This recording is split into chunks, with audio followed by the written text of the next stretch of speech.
नमस्कार दोस्तों, एक बार फिर स्वागत है गुरुजी स्टडी यूट्यूब चैनल पर।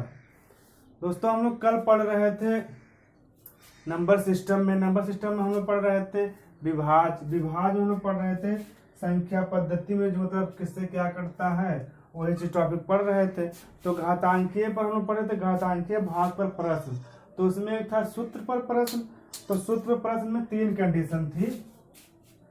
कंडीशन क्या थी? जैसे मान लीजिए कि a घाते n प्लस b घाते n में, ये तो पहले तो सूत्र पर आया था। उसके बाद एक आया था घातांकीय योग प्रश्न। जैसे घातांकीय योग प्रश्न की बात कर रहे थे, कल हमने बताया था आपको कि 25 घाते 49 हो या 11 घाते 49 हो तो इसका एक गुणनखंड क्या होगा। कोई कल कुछ इसी तरह से बताए थे शायद। तो आज उस पर हम लोग, कल समय हो रहा था ज़्यादा तो इसीलिए हम लोग उस पर कुछ ध्यान नहीं दे पाए थे। आज देखते हैं। देखिए, जैसे a घाते n प्लस b घाते n में n विषम हो तो इसका एक गुणनखंड निश्चित रूप से प्लस b होगा, a प्लस b होगा। a घाते n प्लस b घाते n में n विषम हो तो इसका एक गुणनखंड निश्चित रूप से प्लस b होगा। देखिए जैसे कैसे, जैसे मान लीजिए कि अगर होता है हमारा, क्या होता है कि a cube plus B cube, तो ये क्या होता है a cube plus B cube. तो जो यहाँ n है मतलब जो क्यूब लगा है विषम है कि नहीं विषम है, तो इसका गुणनखंड क्या होगा a प्लस बी, एक होगा a square plus B square minus A B, ये तो होता है। तो इसका एक गुणनखंड a प्लस बी निश्चित हुआ कि नहीं हुआ? हुआ। इसी तरह से a घाते n माइनस b घाते n में n विषम हो तो इसका एक गुणनखंड निश्चित रूप से माइनस b होगा। जैसे मान लीजिए a cube minus B cube बराबर a माइनस बी, एक कोष्टक में, और a square plus B square plus A B, एक कोष्टक में। ओके, इस तरह से भी आपके सवाल में आएंगे तो पता चलेगा कैसे क्या होता है। फिर यदि a घाते n b घाते n में n सम हो तो इसके निम्न 2 गुणनखंड होंगे। जैसे क्या होगा, एक a माइनस बी, एक a प्लस बी। जैसे देखते हैं, जैसे कि a square minus B square, इसकी बात कर रहे हैं। a घाते n माइनस b घाते n में n सम हो तो इसके निम्न 2 गुणनखंड a माइनस बी व a प्लस बी निश्चित रूप से होगा। तो जैसे इसका क्या होगा, एक क्वेश्चन में a प्लस बी, एक क्वेश्चन में a माइनस बी। देखिए a minus B plus B दोनों आए कि नहीं आए? अगर n सम हो, ये क्या है n है, यानी n क्या है, सम है, n बराबर 2 सम है। सम संख्या किसे कहते हैं? जो संख्या 2 से कट जाए, विषम जो 2 से ना कटे, तो वही n सम है। यहाँ पर विषम की बात कर रही थी। तो इतना शायद आप लोग समझ गए होंगे। तब आगे बढ़ते हैं और सवाल बताते हैं कैसे क्या होगा। देखो पहले इस पर हम सवाल बताएंगे, उसको लिखा रहने के बाद हम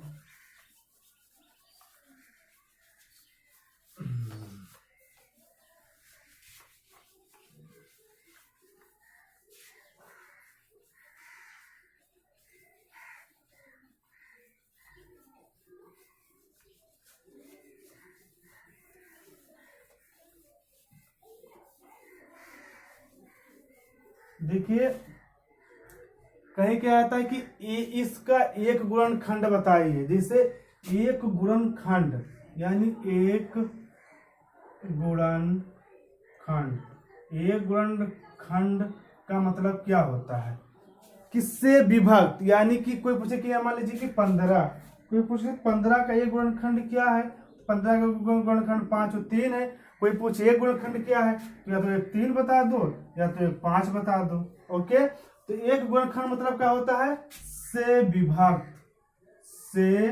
विभक्त। क्या मतलब कि 15 है तो कोई कहा कि 15 का एक गुणनखंड बताइए, तो 15 का एक गुण किसे 15 है, 15 का एक गुणनखंड 5 गुणे 3, इसका एक गुणनखंड क्या हो गया? या तो एक 5 ले लो तो 3 ले लो। तो से विभक्त यानी एक गुणनखंड का मतलब होता है से विभक्त। यानी जो 15 है, ये 15 5 से भी कट जाएगा, 3 से कट जाएगा, तो यानी कि जो 15 है ये 5 से कट रहा है, 5 से 15, यानी से विभक्त। यानी कि जो गुणनखंड होगा वो जो हमारा जो वैल्यू संख्या होगा उसको पूर्ण रूप से काट दे। ओके, तो आगे बढ़ते हैं। अब तो जान के गुणनखंड का मतलब क्या होता है, किससे विभक्त एक गुणनखंड का मतलब वह से विभक्त। जैसे देखिए कल हम लोग चर्चा कर रहे थे सवाल पे कि संख्या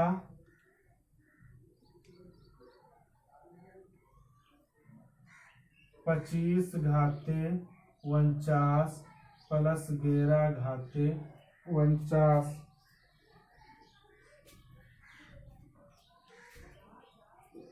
निम्न में से किस संख्या से विभक्त होगा, या किस संख्या से विभक्त होगा। ऑप्शन आपके हैं 2, फिर ऑप्शन सेकंड क्या है 3, ऑप्शन थर्ड है आपका 18, ऑप्शन 4 है सभी।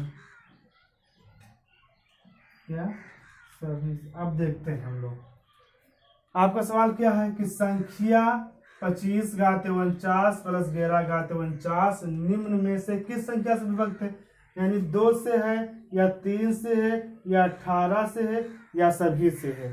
तो अब देखते हैं कि इससे क्या होता है। देखिए तो अभी हम लोग क्या पढ़े थे कि अगर a घाते n प्लस b घाते n में n विषम हो तो इसका एक गुणनखंड निश्चित रूप से a प्लस b होगा।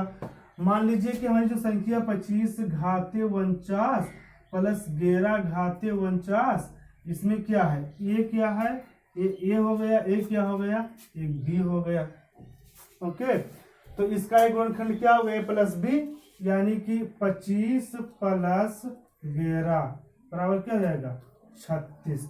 आप बताइए जो ये संख्या 36 है ये इस संख्या को पूर्ण रूप से विभाज कर रहा है, इसका एक गुणनखंड यानी पूरे को विभाज कर रहा है। जब 36 इसको विभाज कर रहा है, देखिए जब 36 इसको विभाज कर रहा है तो क्या 36 को 36 2 से भी कट जाएगा, 3 से भी कट जाएगा, 18 से कट जाएगा। जब 36 इसको विभाज कर देता है तो 2 नहीं कर देगा। इससे क्यों, इसे मान लीजिए अगर हम 36 का गुणनखंड निकाले 2 गुणे 2 गुणे 9 तो 2 दूनी 4, 4 9 36, या 9 को 2 भागों में और तोड़ लीजिए, यानी 3 गुणे 3, 2 दूनी 4, 4 3 12, 12 36 हो गया। तो देखिए इसका 36 आया। अब 36 तो अब तो आप देखेंगे 36 तो विकल्प में है नहीं, आप क्या करें, तो देखिए जब 36 इस संख्या को काट देगा, देखिए जब 36 इसको काट देगा, मान लीजिए इसका एक पूर्ण गुणनखंड है, तो जो विकल्प में हमारे 2 3 18 दिए हैं ये भी तो काट देगा इस संख्या को। तो जब 36 काट रहा है तो ये भी काट देगा क्योंकि 36 के सारे गुणनखंड है। ओके ठीक है, आगे बढ़ते हैं। तो इसका विकल्प यही वाला सही हो जाएगा 4।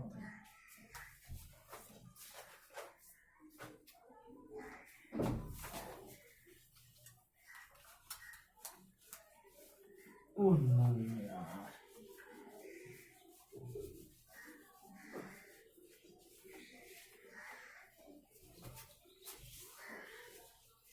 देखिए सर और ले लेते हैं। संख्या 3 घाते 41 प्लस 7 घाते 82 निम्न में से किस संख्या से विभक्त होगा।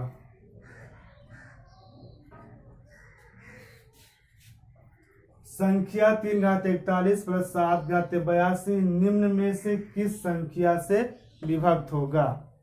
देखिए तो अब देखिए आपका विकल्प मान लीजिए है 2 13, चौथा है फर्स्ट एंड सेकेंड चौथा है नॉट किसी से नहीं, ठीक। चौथा है नॉट किसी से नहीं। तो संख्या देखिए, माने संख्या आपकी 3 घाते 41 प्लस 7 घाते 82। देखिए यहाँ पर क्या है, यहाँ पर हमने पढ़ा था a घाते n प्लस b घाते n में n विषम हो, तो यानी दोनों जगह बराबर वैल्यू चाहिए। यहाँ पर डिफरेंट है तो क्या करेंगे, कुछ नहीं करना है। देखिए अगर हम मान लीजिए 82 को तोड़ दें तो क्या हो जाएगा, 41 दूना 82 हो जाएगा कि नहीं हो जाएगा, हो जाएगा। तो देखिए 3 घात 49 प्लस 7 घाते 82 है। तो अब हम मान लीजिए 7 घाते 82 को क्या करें, अगर हम इसको 2 घाते ऐसे 41 लिख लें तो हो जाएगा कि नहीं हो जाएगा। देखिए एक हम लोग जब पढ़े होंगे घातांक में तो एक नहीं पढ़ेंगे, a घाते n कोष्टक में यम बराबर होता है an इंटू यम बराबर an यम। इसका रूल पढ़े होंगे हम लोग, तो मेरा रूल है मान लीजिए यहाँ लग गया। अब क्या करेंगे, 3 घाते 41 प्लस 7 का 2 बार यानी 7 सत्ते 49, 49 घाते 41। ओके, अब आगे इधर देखते हैं। अब कह रहा है निम्न में से इसका एक गुणनखंड होगा। तो देखिए इसका गुणनखंड a प्लस बी होता है, तो मान लीजिए ये हमारा a हो गया और ये हमारा b हो गया, ये तो हो गया। तो यानी क्या करेंगे, 3 प्लस 49 बराबर 51। अब देखिए जो ये हमारा 51 है, सॉरी 52, 49 और 3 52 होगा, क्या होगा 52, 49 और 3 52 होगा। अब 49 3 52। अब देखिए ये जो संख्या हमारी 52 है, इस संख्या का एक गुणनखंड है, यानी संख्या को पूर्ण रूप से काट देगा। लेकिन जब 52 इस संख्या को काट देगा तो 52 का गुणनखंड निकाल लीजिए। तो 2 13 दूना 26, 13 चौको 52, यानी 13 दूना 26, 26 दूना 52। यानी कि जब 13 इस संख्या को काट देगा तो 2 नहीं काटेगा, 2 भी तो काट देगा संख्या को, 13 नहीं काटेगा, 13 भी संख्या को काट देगा। यानी अगर आंसर आपका आएगा तो फर्स्ट एंड सेकंड दोनों आ जाएंगे। देखिए जब मान लीजिए संख्या दे रखी है, इसे मान लीजिए 52 संख्या को अगर काट रहा है, तो जब 52 काट रहा है, देखिए जब 52 मान लीजिए काट रहा है तो 52 जब इसको काट रहा है तो 52 गुणनखंड क्या होगा, 2 3 4। तो जब 52 काट रहा है तो 2 जो अवश्य काट देगा, क्योंकि उसका गुणनखंड 13 भी काट देगा। तो इसलिए पहला भी सही दूसरा भी सही, यानी थर्ड ऑप्शन, यानी फर्स्ट एंड थर्ड। ओके, आगे बढ़ते हैं।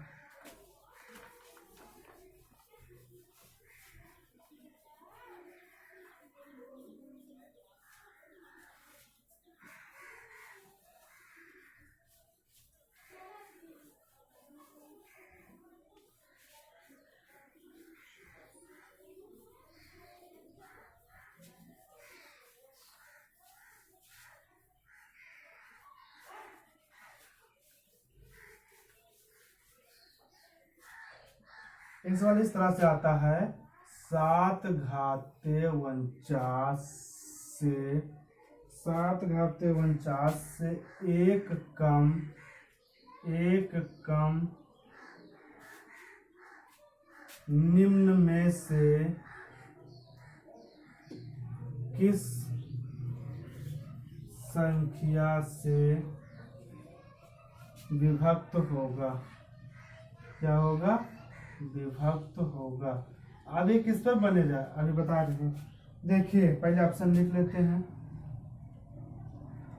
8 से 16 से 6 से चौथा 8 किसी से। देखिए अब ये हमारा ए वाला बनेगा, क्या, एक घाते n b वाला। यहाँ क्या हो जाएगा, यहाँ भी हमारा हो जाएगा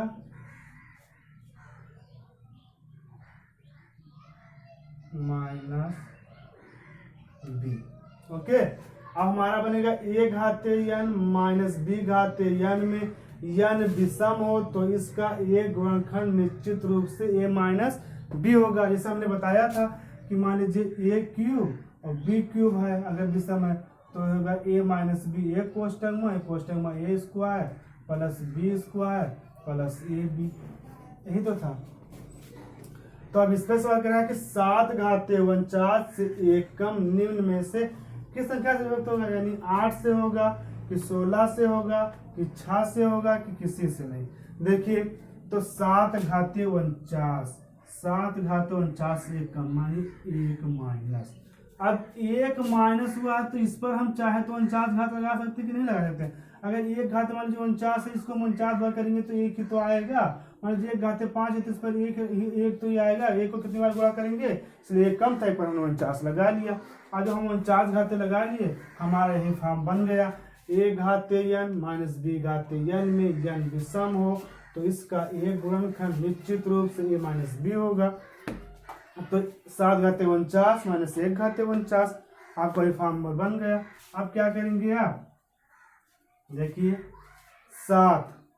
7 में से इसका गुणनखंड क्या होता है, a माइनस बी निश्चित होता है, यानी कि इसको मान लीजिए कि हमारा a हो गया, इसको मान लीजिए कि हमारा b हो गया, यानी 7 माइनस a बराबर 6। अब देखिए अब 6 आ गया, आपका क्या आ गया, 6 आ गया। तो ये किससे विभक्त हो रहा है, 8 से तो होगा नहीं, 6 तो 8 से कटेगा नहीं, न 16 कटेगा, यानी किससे विभक्त हो रहा है, 6 से विभक्त हो रहा है। किससे, 6 से ही आपको 6 का आंसर आ जाएगा। जब इस फॉर्म में दे रखेगा तो इसका एक गुणनखंड निश्चित होता है। इसका गुणनखंड निश्चित क्या होता है, a माइनस बी, यानी a आपका 7 है, b 1 है, यानी कि 7 माइनस 1 बराबर 6। ओके, इसका इसी बेस पे लगता है सवाल ऐसा करेगा कि 7 घाते 49 से एक कम निम्न किस संख्या से विभक्त होगा, यानी 8 से कि 16 से कि 6 से कि किसी नहीं। तो 7 माइनस 1, 7 में 49 लगा था, 49 लगा लिए, फार्मूला लगा दिए, 1 माइनस बी निश्चित होगा, यानी 7 माइनस 1 बराबर 6, यानी कि 6, यानी कि इसी संख्या से कटेगी, इसका आंसर हो गया। ओके, देखिए फिर आगे बढ़ते हैं। एक सवाल और ले लीजिएगा इस पे कहो तो, देखो इस पे एक सवाल और बता दे रहे हैं, उसके बाद आगे बढ़ते हैं।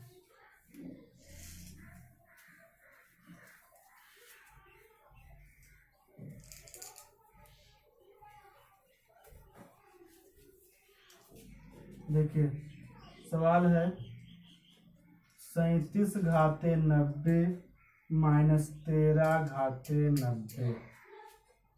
ये तो सम की बात करने लगा। अच्छा विषम, अच्छा वो तो हम एक विषम पे बता दे, और सॉरी एक विषम पे बता देते हैं। जैसे मान लीजिए 37 घाते 25 माइनस 13 घाते 25, इस तरह से सवाल आएगा। पूछेगा कि अतः निम्न में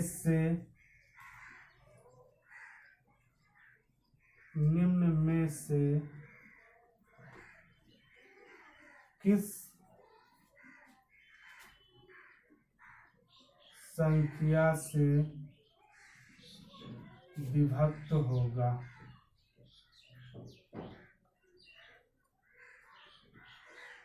तो कुछ करना ही नहीं है, आप लोग को पता ही है कि अगर मान लीजिए कि a cube minus B cube, यानी इस पे क्या किया कि a cube minus B cube बराबर एक कोष्टक में a माइनस बी, यानी एक पर a square plus B square plus A B, यानी इसका एक गुणनखंड निश्चित होता है माइनस बी।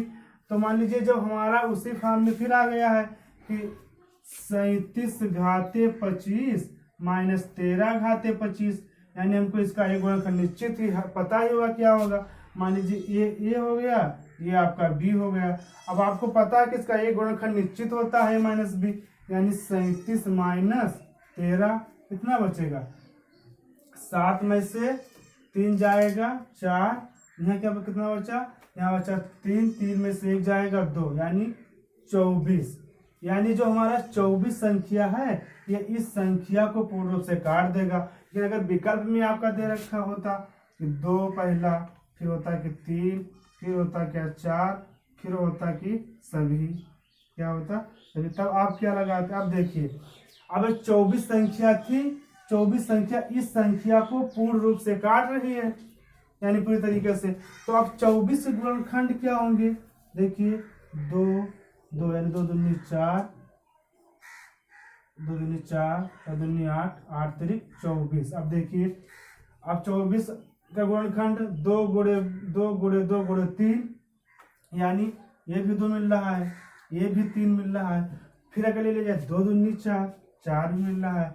यानी जब इस संख्या को 24 पूरी तरह से काट रहा है तो 2 भी काट देगा, 3 भी काट देगा, 4 भी काट देगा। क्यों काट देगा, क्योंकि 24 के सभी क्या है, गुणनखंड है। इसलिए आपका आंसर आ जाएगा उपरोक्त सभी, यानी सभी विकल्प सही है। ठीक, तो फिर आगे बढ़ते हैं।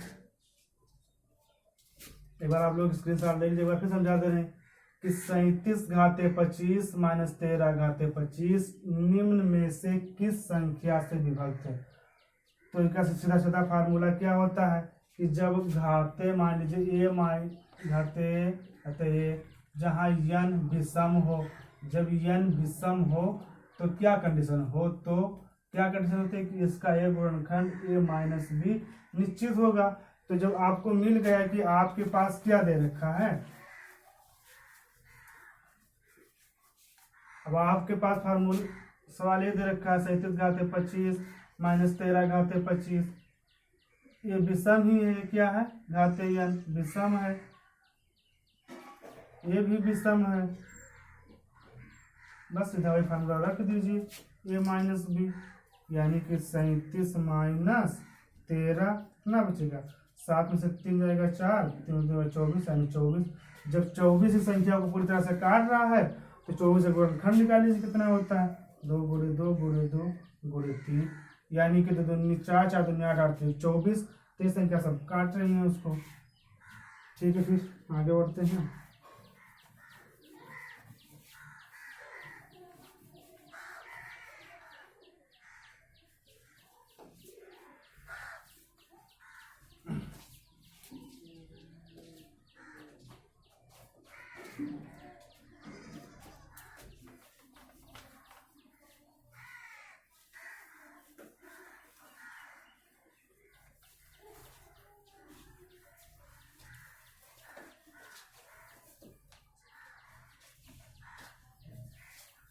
हमारा एक ये बचा था कि a घाते n माइनस बी घाते n, अगर n सम हो, क्या हो, n सम हो,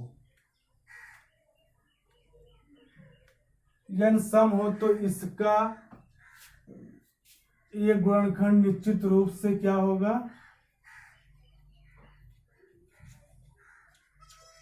तो इसका गुणनखंड तो इसका गुणनखंड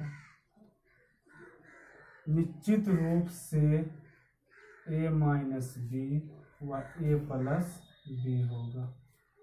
जैसे हमने भी बताया था स्पष्टीकरण में, क्या बताया था कि a घाते n माइनस बी घाते n बराबर क्या होता है, एक क्वेश्चन में a माइनस बी, क्वेश्चन में a प्लस बी। जैसे मान लीजिए कि अभी हमने सवाल क्या दिया था, 37 घाते 90 माइनस 13 घाते 90, इसकी घाते क्या है, सम की नहीं है।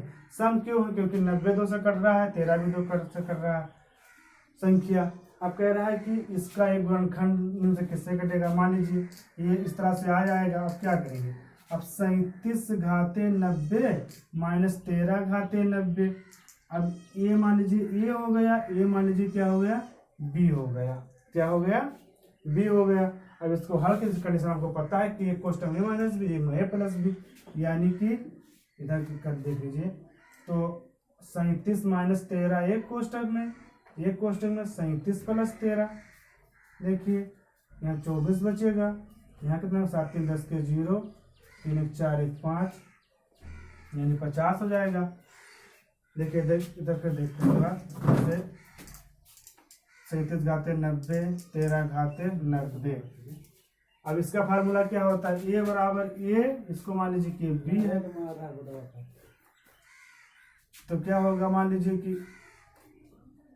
इसका ए क्वेश्चन ए माइनस बी, एक में ए प्लस बी, जब ये होगा ए माइनस बी तो अब क्या करेंगे, एक में 37 माइनस 13 एक क्वेश्चन में, और एक में 37 प्लस 13, यानी क्या जाएगा, यानी 24 और 50, इसका आंसर हो जाएगा।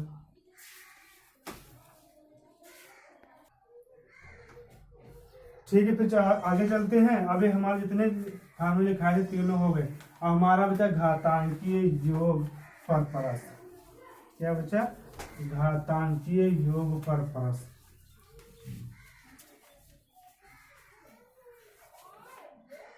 हमारा हेडिंग बचा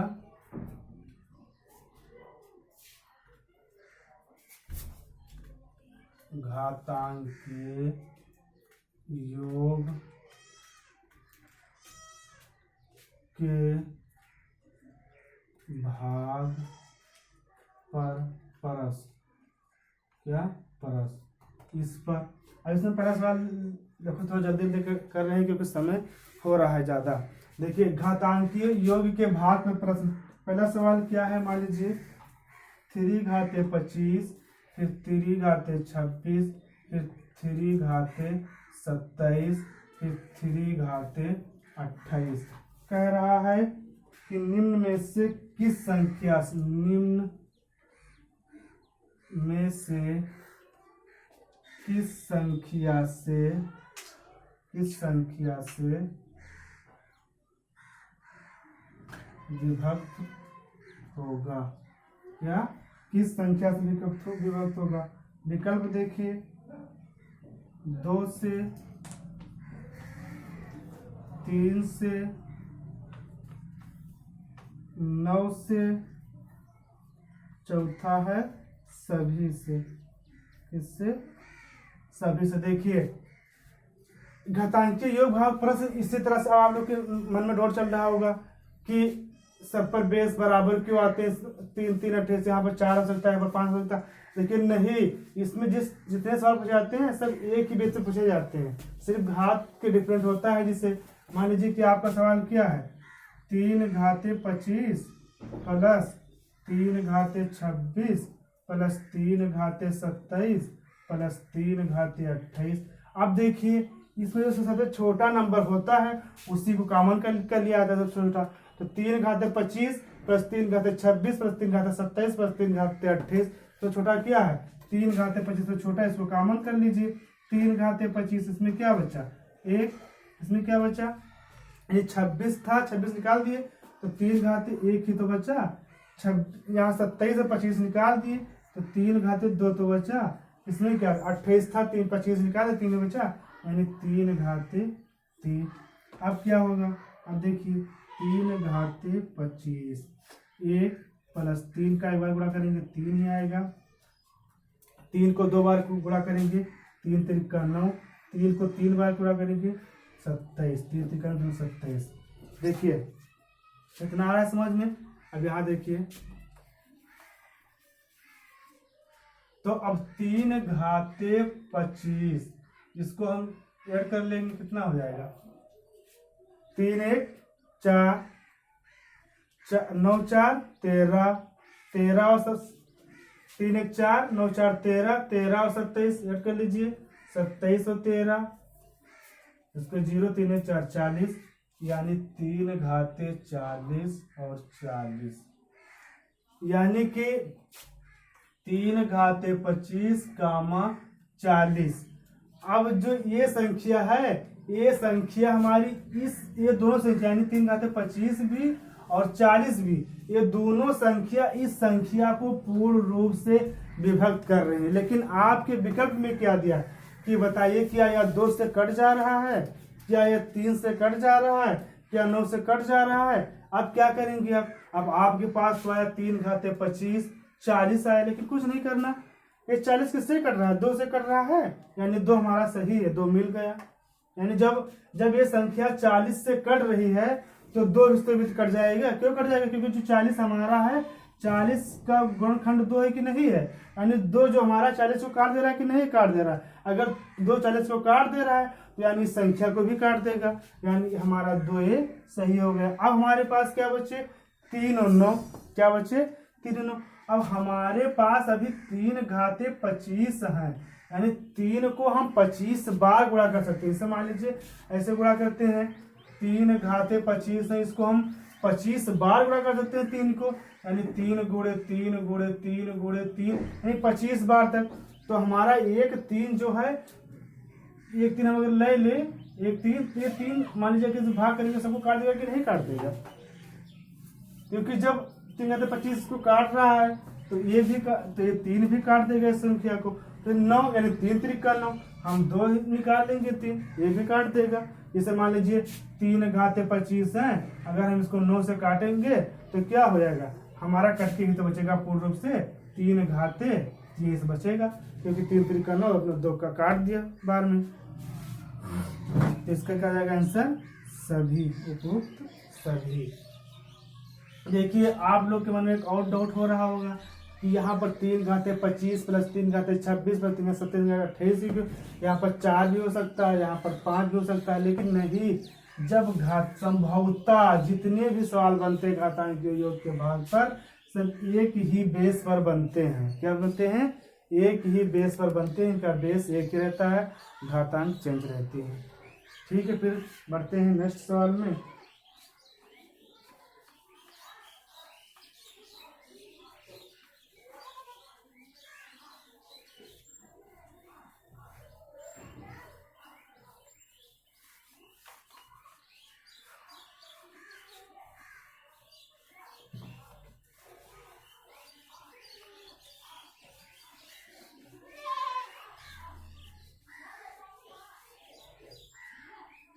देखिए मान लीजिए सवाल आपका है 4 घाते 61 प्लस 4 घाते 62 प्लस 4 घाते 63 निम्न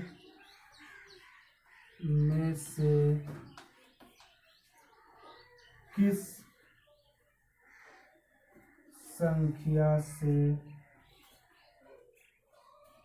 विभक्त होगा, किस संख्या से विभक्त होगा। पहले इसको हम सॉल्व कर लेंगे, सॉल्व कर लेंगे तो पता चल जाएगा कि किससे क्या होगा। जैसे मान लीजिए अभी क्या कर रहे थे, यानी 4 घाते 61 प्लस 4 घाते 62 प्लस 4 घाते 63। हमने अभी क्या बताया था कि इस संख्या में जो सबसे छोटा हो उसी को कॉमन कर ले। सबसे छोटा इसमें कौन, सबसे छोटा इसमें 4 घाते 61 है, क्योंकि इस पे 61 घात लगी है, इस पे 62, इसमें 63, यानी जाहिर सी बात है ये बड़ा होगा इनसे और ये बड़ा होगा इनसे, यानी ये सबसे बड़ा, सबसे छोटा कॉमन कर लेंगे। तो 4 घाते 61 हमने क्या कर लिया, कॉमन कर लिया। हमारे पास क्या बचा, जब ये निकल गया तो यानी 1 4 घाते 62 है, यानी 4 पर 1 घात भी बचा। फिर क्या है 4 घाते 63 है, यानी 4 पर भी 2 घाते बचे। ओके, देखिए तो 4 घाते 61, इसको एक बार फिर कर लीजिए, 1 4 4 चौक 16, 4 चौक 16। अब 4 1 और 4 5, 5 और 16 कितने हो गए, 5 16 हमारे 21 हो गए, यानी 4 घाते 61 और कितना आया 21, यानी कि 4 घाते 61 और 21, यानी 4 घाते 61 भी और 21 भी, ये दोनों संख्या इस संख्या को पूर्ण रूप से विभक्त कर रही हैं, यानी कि कर रही हैं, पूर्ण रूप से विभक्त कर रही हैं इस संख्या को। ये दोनों संख्या चाहे 4 घाते 61 भी और 21 भी काट देगा। लेकिन आपके विकल्प में क्या होगा कि बताइए कि देखिए आपके विकल्प में होगा 7 से पहला, दूसरा होगा 3 से, तीसरा होगा 4 से, चौथा होगा सभी से।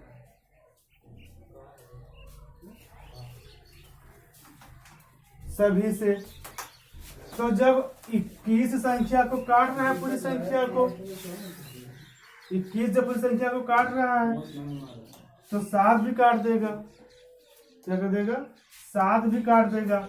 अगर 21 संख्या को काट रहा है तो 3 भी काट देगा, क्योंकि 21 का गुणनखंड क्या होता है? 7 गुणे 3 यानी 7 त्रिक 21। फिर 4 घाती 61 यानी 4 घाती 61 काटा तो 4 भी काट देगा, 4 भी काट देगा।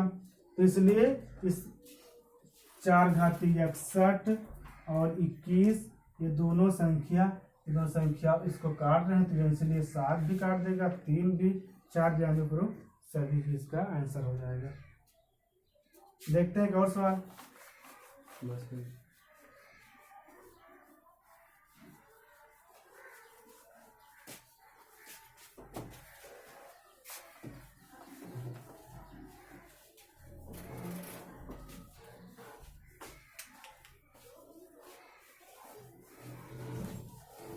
समझ लेने क्योंकि समय हो रहा है, एक सवाल सिर्फ लेंगे बस।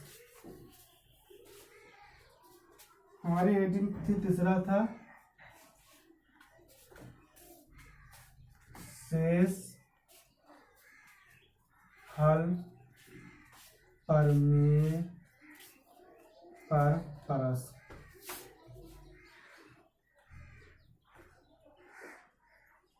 इसमें किस तरह सवाल पूछा जाता है? इसमें सवाल पूछा जाता है 37 घाते 85 को 36 से भाग दिया जाए तो शेष फल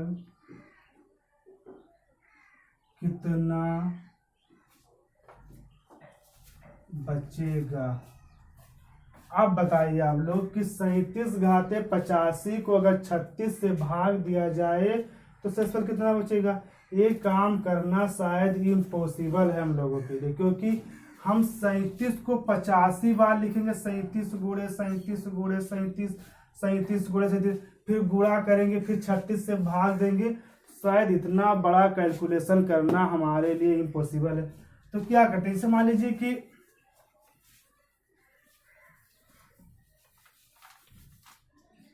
देखिए, अगर मान लीजिए कहेगा कि 8 को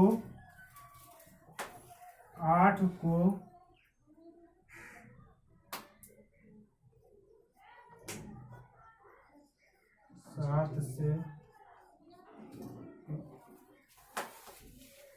जैसे हम क्या बता रहे थे कि 8 को 7 से भाग दे तो शेषफल क्या बचेगा?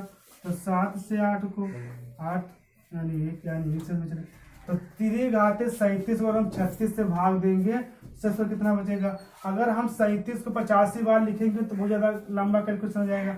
हम कुछ ना करें, डायरेक्ट 36 से 37 को भाग कर देंगे, 36 से कम 36 यानी क्या 1 शेषफल बचेगा? क्या 1 शेषफल बचेगा? यही हमारा आंसर हो जाएगा। कुछ करने की जरूरत ही नहीं है। अगर हम 37 घाते 85 को यानी 37 घाते 85 यानी कि इसको हम अगर 85 बार लिखें तब 36 से कैलकुलेट करें, बहुत ज़्यादा लंबा हो जाएगा। कुछ ना करें, सिर्फ 37 को उठा लीजिए और 36 से भाग कर दीजिए, 36 से कम 36 यानी 7 में से 6 जाएगा 1 यानी यही 1 शेषफल बचेगा। अब हम फिर कल मिलते हैं नेक्स्ट वीडियो में, तब तक के लिए जय हिंद। इसमें बहुत सारे सवाल हैं, अभी बहुत सारे सवाल बनेंगे, फिर उसके बाद देखते हैं कल इसके बारे में लंबे चर्चा की जाएगी। ठीक है, जय हिंद, वंदे मातरम।